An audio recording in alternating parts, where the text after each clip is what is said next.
Eu agradeço e passo diretamente para a Angelina. Agora eu tenho que fazer uma breve biografia dela.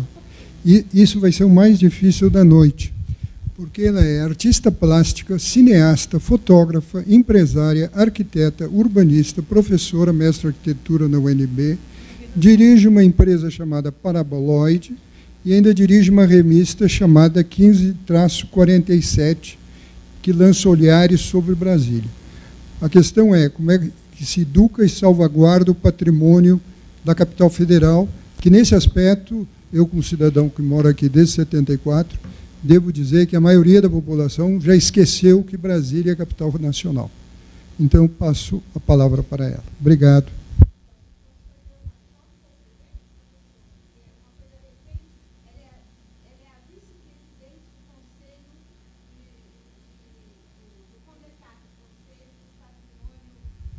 She is the Vice President of the Council of Conservation in Brasilia.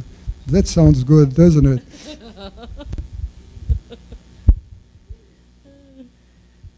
Cadê? Você vai conseguir botar a minha apresentação? Cadê o rapaz que botou? Ah, tá aqui. Sabia que ele ia conseguir.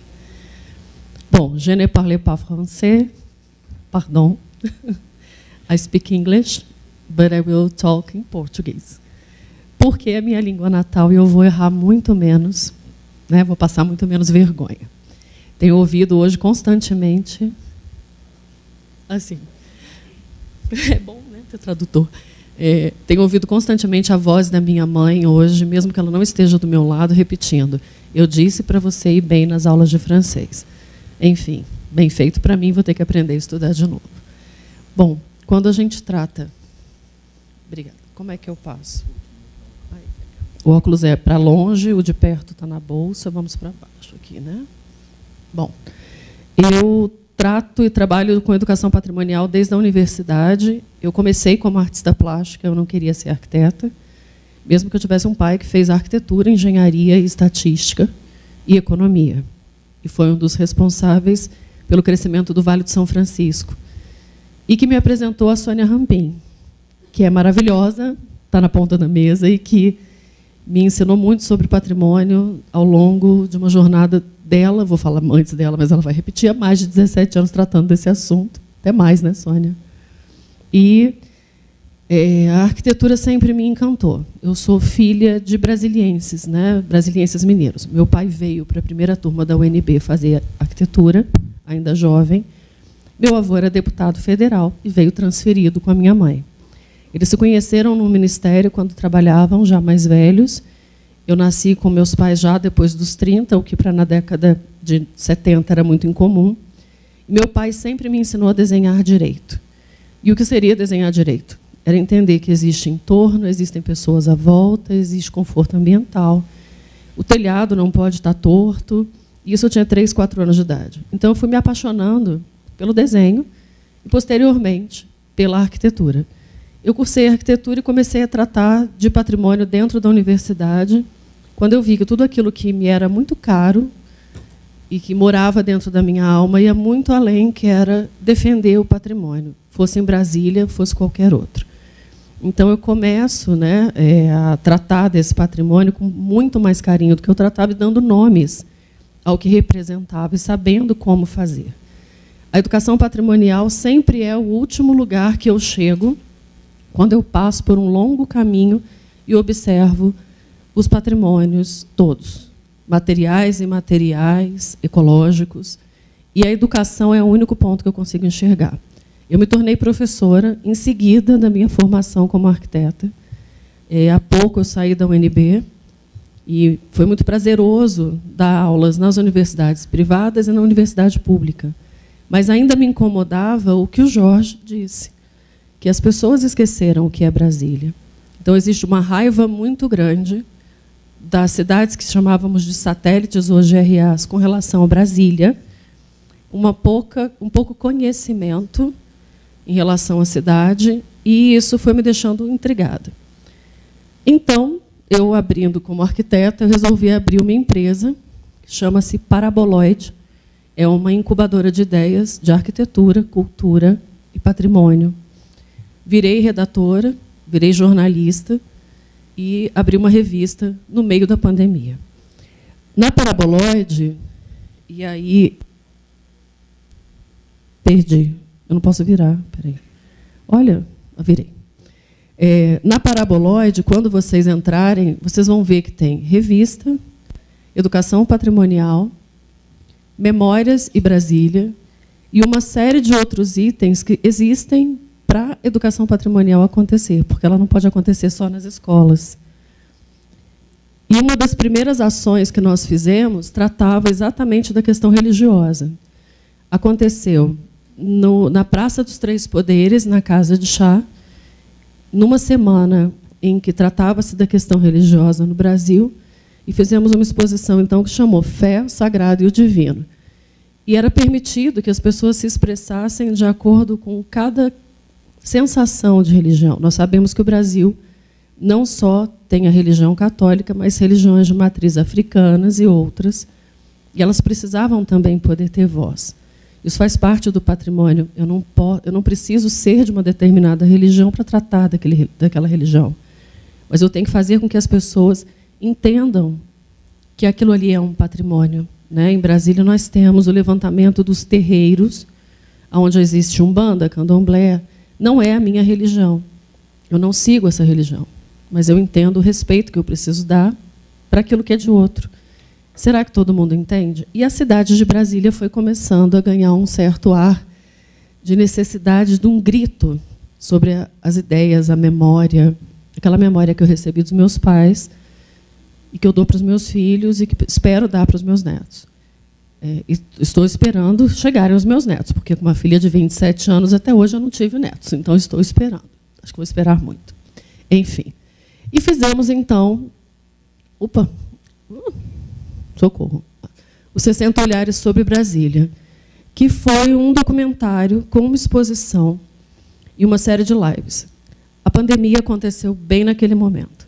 Então, a partir dos 60 Olhares sobre Brasília, nós tivemos que nos fechar nas nossas casas e obedecer regras de higiene sanitária muito sérias. E a exposição não aconteceu. Totens feitos por um rapaz que representou Brasília na Feira de Milão e várias outras coisas acontecendo dentro dessa proposta. Foram 60 cartas de pessoas aleatórias que pedimos para escrevessem sobre Brasília. Se Brasília fosse uma mulher, fosse uma pessoa, um homem, o que você diria para ela? E houve muitas coisas. Está saindo um livro agora sobre os 60 Olhares e a gente não parou isso. Então, a primeira fala engraçada que nós recebemos foi de um senhor da aeronáutica. Cadê alguém da aeronáutica ali?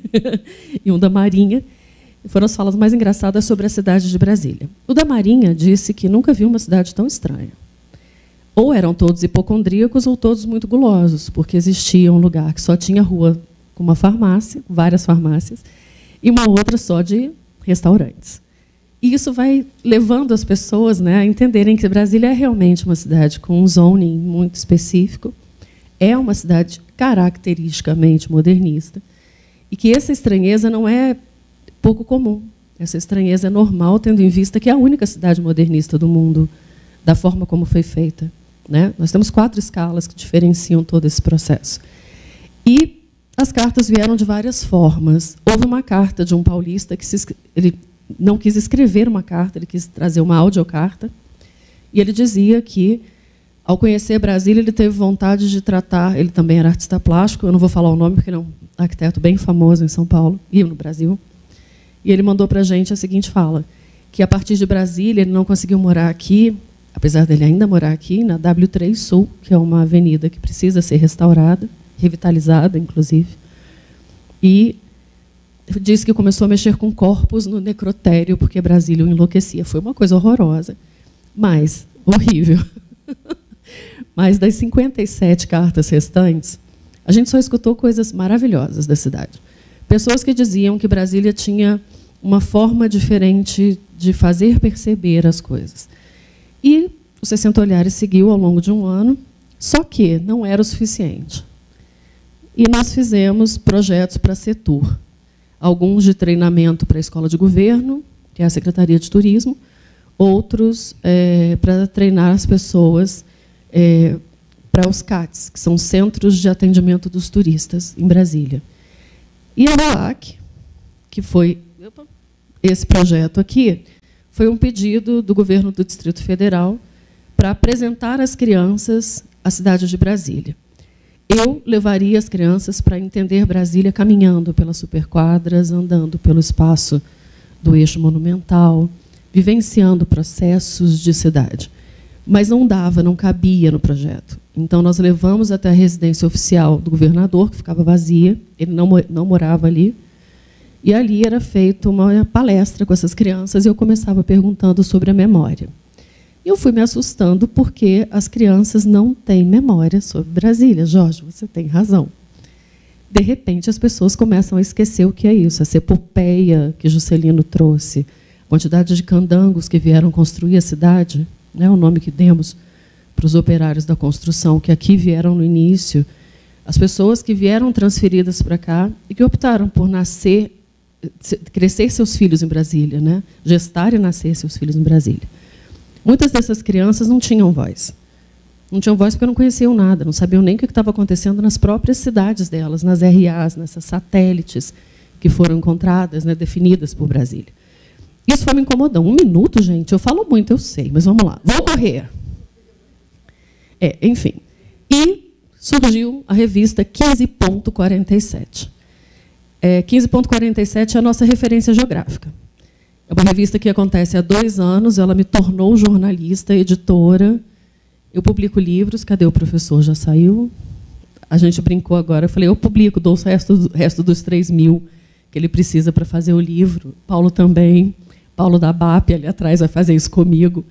E a revista 15.47, para quem tiver QR Code, é só clicar o QR Code que vocês caem na página, todos eles.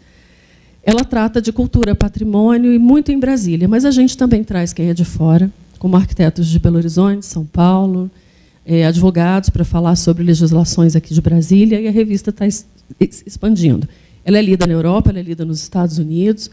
A Casa Thomas Jefferson, que é uma casa de cultura iniciada no início da cidade, também preferiu nos chamar para fazer um projeto com eles cultural sobre patrimônio. Então, ensinar patrimônio também é em sala de aula. E eu faço isso muito, eu sempre fiz. Mas ele vai muito além. Ensinar sobre o patrimônio, em especial o Patrimônio Brasília, se faz necessário conhecer, o chegar próximo às pessoas, o fazer compreender, deixar o ódio de lado, porque, sim, foi criado um ódio gigante, tempo esgotado, já li, e acabei criando, porque eu precisava, Educação Patrimonial, BSB. Tá bom, espera aí. Não corte o microfone, estou terminando. Educação Patrimonial, BSB, tem 5 caixas. Ela trata desde o aluno do primário até as pessoas leigas que precisam falar de arquitetura, entender e ouvir a arquitetura. Então, eu trago coisas importantes, questões muito técnicas e até as fofocas, desde o período do Império, sobre a criação de Brasília. Isso é importante saber. E mais um projeto, porque eu sou documentarista e eu não me segurei. Então, peço a vocês que mandem para o celular uma memória sobre Brasília. Não, vocês não precisam morar em Brasília para ter memórias. Não precisam ser boas também. Mas eu quero saber, o que é Brasília para vocês? Porque a memória e a cultura é que gestam o patrimônio. E é o pertencimento que faz com que um governo, isso eu estou falando ao vivo, eu sei, eu tenho consciência, forme uma tesourinha e, na verdade, ela alague, mesmo não tendo alagado. E tire as lajotas, que são referências visuais culturais, que na Asa Sul são vermelhas, no centro da cidade, lajotas brancas. A fábrica ainda produz essas lajotas. Então, não houve uma restauração, né, uma revitalização. Estou assumindo vice-presidente do CONDEPAC, estou no CT de Educação Patrimonial, como conselheira que está chefiando o CT, e também do CUB, o nosso PPCUB, que é um projeto de patrimônio, de preservação do patrimônio, que foi definido por Brasília, que ainda está um pouco capenga e que merece mais. Então, a educação patrimonial é isso. Desculpa a demora, eu tenho essa coisa horrorosa de falar muito. Aqui é só um pouco do trabalho que tem sido feito pela Paraboloide, e é isso. A ideia é que a educação patrimonial é necessária, porque sem educação não se preserva. Um país que não conhece o seu patrimônio, ele não torna aquilo como seu, não é pertencente a ele, e, portanto, não vai ter preservação nenhuma. Então, a educação é o único fim, é o único meio, né? Acho que é o único caminho. E é isso.